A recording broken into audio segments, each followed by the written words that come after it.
बहुत शुक्रिया स्पीकर साहब, आपने मौका दिया है। 27वीं आईनी तरमीम जो आज ऐवान में ले हुई है उसके हवाले से बात करने के लिए आज हमारे पास ये तरमीम आई है बाकायदा। कल ये सेनेट ऑफ पाकिस्तान से मंजूर हुई है। कुछ वक्त से इस तरमीम के हवाले से बात हो रही थी, बल्कि मैं कहूँगी कि कुछ महीनों से क़यास आराइयाँ थीं कि कोई तरमीम आ रही है, और हमने बार बार मीडिया को ये बताया कि हमारे इल्म में इस तरमीम के हवाले से कोई इतला नहीं, ना हमें ऑफिशियली बताया गया, लिहाजा हम किसी भी स्पेक्यूलेशन पर रिएक्ट नहीं करेंगे। लेकिन फिर कुछ रोज़ कबल हमारे पार्टी के चेयरमैन जनाब बिलावल भुट्टो जरदारी साहब को और सदर मुमलिकत जनाब आसिफ अली जरदारी साहब के पास वज़ीर आज़म शहबाज शरीफ साहब अपनी टीम के साथ तशरीफ़ लाए। उन्होंने पाकिस्तान पीपल्स पार्टी को बाकायदा तौर पर एतमाद में लिया और उन्हें बताया कि ये प्रपोजल्स हैं जो हम 27वीं आईनी तरमीम में लाना चाहते हैं। 3 नवंबर था जब हमारे चेयरमैन जनाब बिलावल भुट्टो जरदारी साहब, जो खुद इस ऐवान का हिस्सा हैं, उन्होंने 3 नवंबर को एक्स अकाउंट पे जो अपना है उस पर एक पोस्ट डाली जिसपे उन्होंने बताया कि इस तरह वज़ीर आज़म साहब आए हैं और इन नुकात पर वो पाकिस्तान पीपल्स पार्टी की हिमायत हासिल करना चाहते हैं। तो ये तो मैं समझती हूँ कि एक ऐसा कदम था जिसे पाकिस्तान पीपल्स पार्टी के अरकान तो हमेशा ये बात करते हैं कि शफाफियत हमारे लिए बहुत इम्पॉर्टेंट है, लेकिन जो हमारी जमात से नहीं भी थे और जो हमारे क्रिटिक्स भी थे, उन्होंने भी इस बात को सराहा कि बिलावल साहब ने फ़ौरन उस पोस्ट के ज़रिए तमाम लोगों को एतमाद में लिया और बताया कि इस तरह का प्रपोज़ल बाकायदा तौर पर पीपल्स पार्टी के सामने आया है। इसके बाद चेयरमैन साहब ने खुद अपने उस पोस्ट के अंदर 6 नवंबर की एक हमारी जो सीसी का ऐलान किया कि सदर मुमलिकत कतर के दौरे पर हैं और वापस आते ही वो 6 नवंबर को पाकिस्तान पीपल्स पार्टी का जो हाईएस्ट फोरम है decision making, central executive committee का इजलास बुला लिया गया। और इस बात को भी अप्रिशिएट करना ज़रूरी है कि सदर मुमलिकत कतर के दौरे से वापस आए, एयरपोर्ट से सीधा वो सेंट्रल एग्जीक्यूटिव कमेटी की मीटिंग में तशरीफ़ लाए। तो सर, हम सिर्फ अपनी इस कमिटमेंट का इजहार यहाँ पर दोहराना चाहते हैं कि अगर पाकिस्तान के आइन में एक कोई प्रपोज़ल आ रहा है 27वीं तरमीम की शक्ल में, तो वो इतना इम्पॉर्टेंट इशू है कि इस पर हमें अपनी पार्टी की जो आला क़यादत है उसने फ़ौरन एग्जीक्यूटिव कमेटी जो पार्टी की है उसका इजलास बुलाया। मुझे नहीं पता कि ये प्रैक्टिस किसी और जमात ने की या नहीं की, लेकिन मैं सिर्फ अपनी जमात की एक वर्किंग आपके साथ शेयर कर रही हूँ कि पहले पब्लिक को एतमाद में लिया गया उस एक्स पोस्ट के ज़रिए, और उसके बाद अपने तमाम जो मेंबर्स हैं एग्जीक्यूटिव कमेटी के उनको बुलाया गया। एक हम टेबल पे बैठे। सर, वो एक दिन की मीटिंग नहीं थी या वो चंद घंटों की मीटिंग नहीं थी, वो मीटिंग 2 रोज़ चली है। वो एक दिन में हम डिस्कशन मुकम्मल नहीं कर पाए, लेकिन एक दिन के इस इख्तिताम पर खुद पीपल्स पार्टी के चेयरमैन ने मीडिया को ब्रीफिंग दी, अपडेट दी कि क्या डिस्कस हुआ है, और दोबारा कल हम इस मीटिंग को कंटिन्यू करेंगे। तो I just want to share the kind of seriousness and commitment that Pakistan Peoples Party has shown towards the constitutional amendment that was brought to us by the government on a certain date। तो ये तो हमारा एक तरीका था। अब सर, क्योंकि ये यहाँ ले हो चुका है, इससे कबल सेनेट में ये ले हुआ, उसके बाद फ़ौरन, and I want to appreciate you particularly here because हमारी जो एडवाइजरी की मीटिंग थी जिसके अंदर तमाम लोग मेंबर्स हैं बशमूल अपोजिशन के, ये वहाँ पे आपने इत्माद में लिया था तमाम लोगों को कि जी पार्लियामेंट्री जो प्रोसीजर्स हैं उनको फॉलो किया जाएगा और दोनों हाउसेस की कमेटी मिलकर जो ही ये अमेंडमेंट सामने आएगी, ऑफिशियल ड्राफ्ट सामने आएगा, तो दोनों हाउसेस की जो कमिटीज़ हैं लॉ एंड जस्टिस की, जो दीगर लेजिस्लेशन को भी देखती हैं, वो फ़ौरन बैठेंगी और इस पर सहर हासिल बहस होगी, जिसमें तमाम अरकान जो इसके रुकन हैं या अगर किसी और को इंटरेस्ट होगा तो वो भी इसमें आ सकते हैं, बैठ सकते हैं, अपनी कॉन्ट्रीब्यूशंस इसमें जमा करा सकते हैं और अपनी राय का इजहार कर सकते हैं. So I think this was it's a very good idea from your side, क्योंकि आपने इसको एक, मैं समझती हूँ, ओपननेस जो आपने इसमें शो की है पार्लियामेंट्री फोरम्स को एंगेज करने की, वो काबिल तहसीन है. सर, इसके बाद सेनेट के अंदर भी ये आ गया, ले हुआ, ये मीटिंग्स हुई और मैं जानती हूँ हमारे ऑनरेबल कॉलीग्स जो इस कमेटी का हिस्सा थे नेशनल असेंबली से या सेनेट से, उन्होंने long hours, these were marathon meetings, these meetings went on for many hours. रात को ये फारिग होते थे और यकीनन बड़ा एग्जॉस्टिव ये पूरा प्रोसेस था. इसमें बैक एंड फोर्थ भी हो रहा था, पॉलिटिकल पार्टीज़ को अपनी लीडरशिप से भी बात करनी थी, कोई मेंबर कोई राय देता था, कोई जमात कोई राय देती थी. तो ये एक प्रोसेस था जो डेमोक्रेटिक एनवायरनमेंट में ही फॉलो होता है. हमारे कुछ साथियों को अनडेमोक्रेटिक एनवायरनमेंट में भी काम करने की आदत है. मुझे याद है कि मरहूम जनरल मुशर्रफ के सबसे बड़े हामी जो हैं वो उस तरफ बैठे हैं. उनके रेफरेंडम में जो पोलिंग एजेंट से लेकर वोटर हो या कैंपेन चलाना हो, वो इनके जिम्मे था. तो मैं समझ सकती हूँ कि जमहूरी प्रोसेसेस को ये नहीं समझते, जमहूरी प्रोसेसेस इनके सर से गुजर जाते हैं. मैं समझ सकती हूँ कि जब ये यहाँ इनको जब हुकूमत दे दी गई थी, बिठा दिया गया था और जब इनका स्पीकर यहाँ बैठा था, जिनका मैं बहुत ज़ाती तौर पे एहतराम करती हूँ, लेकिन बतौर स्पीकर मेरे उनके साथ बहुत इख्तलाफात हैं, क्योंकि वो दर्जनों बिल्स लाते थे और हर बिल जो था उसे पढ़ा नहीं जाता था, सिर्फ कहा जाता था पढ़ा हुआ समझा जाए. अब पढ़ा हुआ समझा जाए, अगर आप पार्लियामेंट को इस तरह के रूलिंग्स देते हैं तो ये पार्लियामेंट का इस्तेहकाक गिराने की बात है. लेकिन पार्लियामेंट का इस्तेहकाक उस दौर में बहुत ज़्यादा गिराया गया, जिस पर मैंने उस वक्त भी एतराज़ किया. मैं आज भी उनका एहतराम करते हुए उनकी उस रवैये और कॉन्डक्ट पे एतराज़ ज़रूर करती हूँ. और आज सर ये कॉन्स्टिट्यूशनल अमेंडमेंट है. Again I would say it's a package. Many articles जो हैं इसमें mentioned हैं, different नौयत के articles हैं और मुझे इस बात का पर फ़ख्र है कि इस पैकेज की फ़ाइनल शक्ल तो खैर फाइन ट्यूनिंग के बाद आई है, लेकिन इसके जो खदो खाल हैं वो हमारी पार्लियामेंट, हमारी जो पार्टी की एग्जीक्यूटिव कमेटी की मीटिंग है उसमें डिस्कस हुए हैं.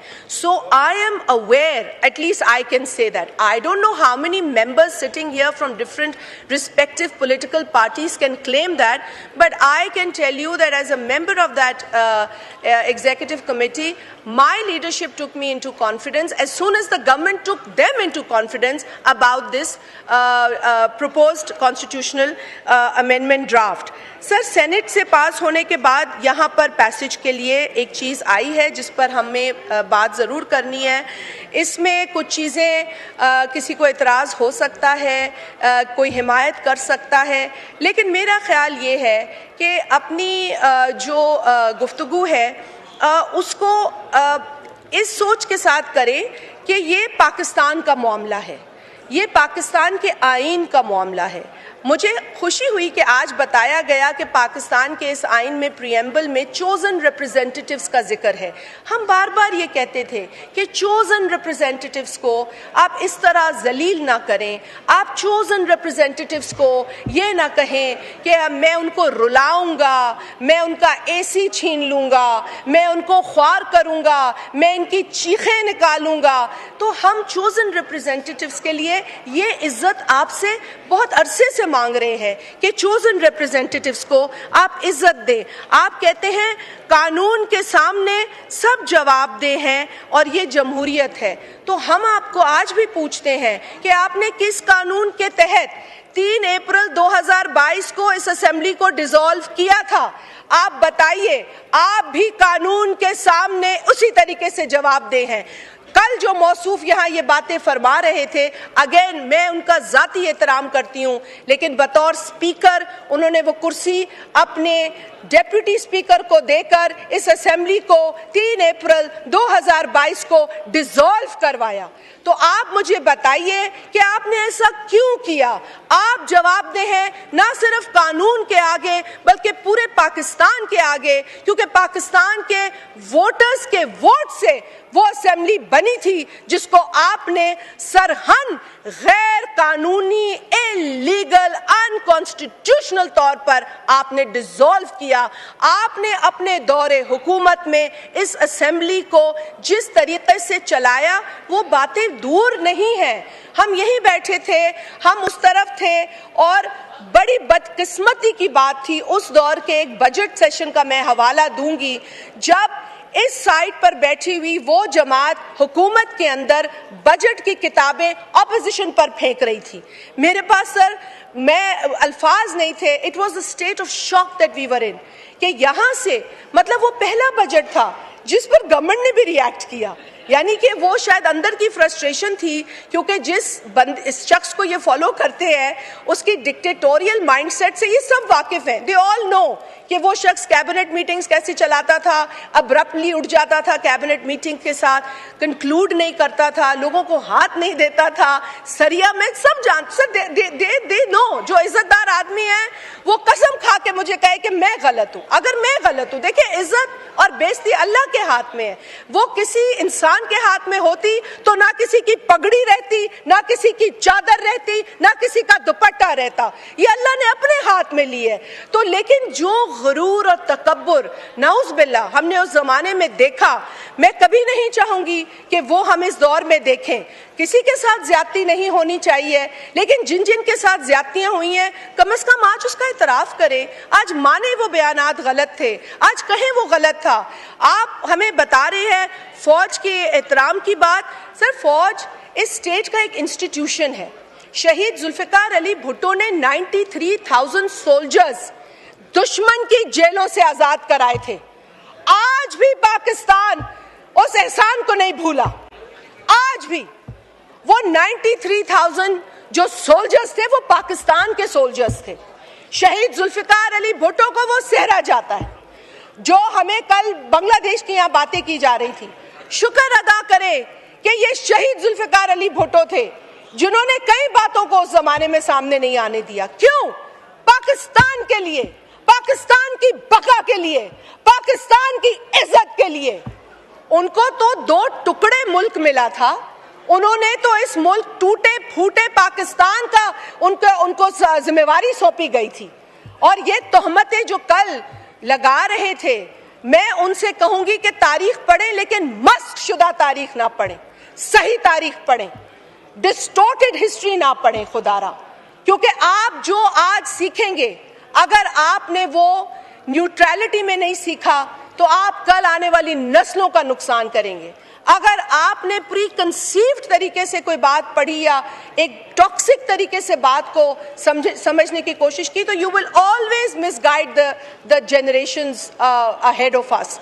सो सर, आप कल ही इस ऐवान में शहीद जुल्फिकार अली भुट्टो की स्ट्रगल, उनकी कुर्बानियों, उनकी जिद्दोजहद के हवाले से एक रेजोल्यूशन हमारे ऑनरेबल कॉलीग्स लाए, जिसे इस हाउस ने unanimously अप्रूव किया। And I want to also thank this august house. हम सब जानते हैं उस शहीद का स्ट्रगल। जब आपको तारीफ करवानी है तो आप भुट्टो साहब की मिसालें देते हैं, और फिर यहाँ बैठकर जब पीपल्स पार्टी पे हमला करना है तो उसी शहीद के ऊपर आप तनकीद करते हैं। This is a very wrong policy.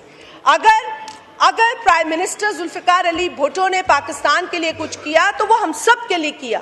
हर जमात को उसका इदराक है और होना चाहिए। अगर शहीद मोहतरमा बेनजीर भुट्टो साहिबा पाकिस्तान की वजीर आजम होने के साथ साथ पूरी मुस्लिम उम्मा की पहली खातून वजीर आजम है, तो उसका सेहरा पूरे पाकिस्तान को मिला है, वो इज्जत पूरे पाकिस्तान को मिली है। She has been a global leader and she is recognized across the world. तो जब दुनिया शहीद बीबी के ऊपर फख्र करती है, और आप बतौर पाकिस्तानी आई वुड से ये हमारी बदकिस्मती है कि हम नहीं समझ पाते इन चीज़ों को।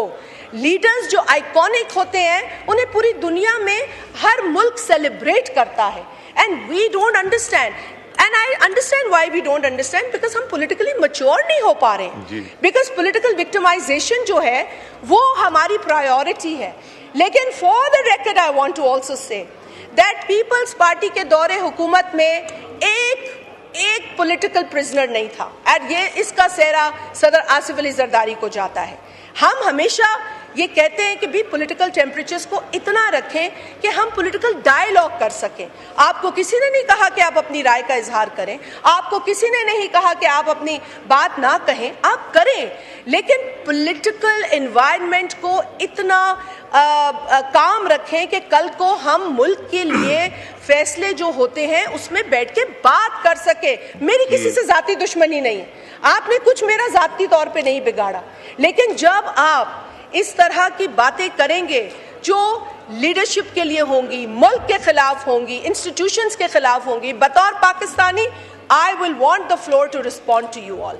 And sir, responsive जवाब दूंगी। इम्यूनिटी की बात आई है सर, इम्यूनिटी की यहाँ पे बड़ी बात हो रही है, आप उठाएं जरा। बहुत यहाँ पे सर बाजरत के साथ सिर्फ जिन्होंने काला कोट पहना होता है उनके पास नॉलेज नहीं होती है, आम पाकिस्तानियों के पास भी नॉलेज है।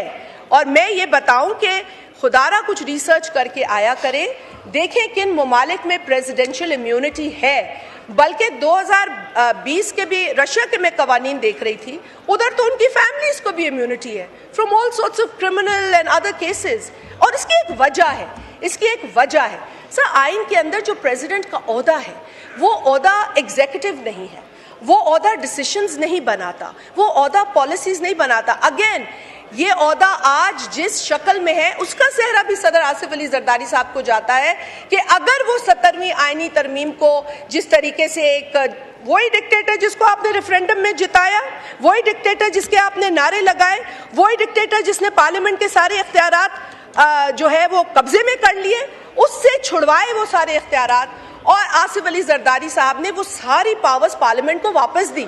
अगर आप ही के पसंदीदा उस शख्स के लॉज आज नाफिज होते तो पार्लियामेंट में आप और हम ये बात नहीं कर रहे होते, कभी हमारे पास ये राइट नहीं होता। So this sir I want to finish sir, immunity presidents को दीगर ममालिक में भी है। I take offence to this जुमला कि आई थिंक यहाँ पे मैंने लिखा भी है कि कहा गया विच वॉज वेरी अनफॉर्चुनेट, बार बार एक बाकू तरमीम। Sir what is this?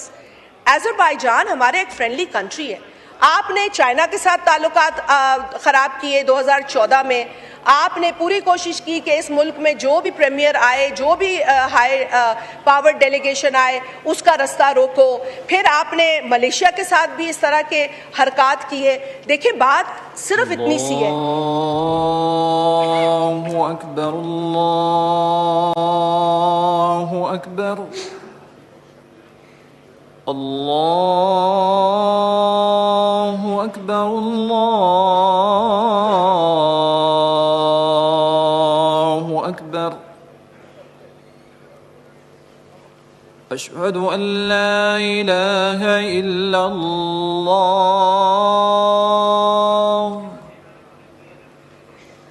अशहदु अन ला इलाहा इल्लल्लाह,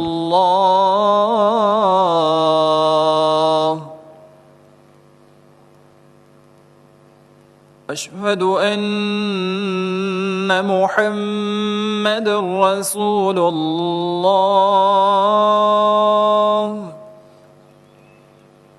अशहदु अन्ना मुहम्मदुर रसूलुल्लाह।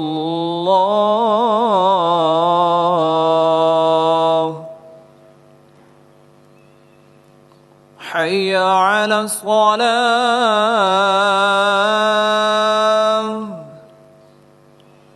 हय्या अला स्सलाह,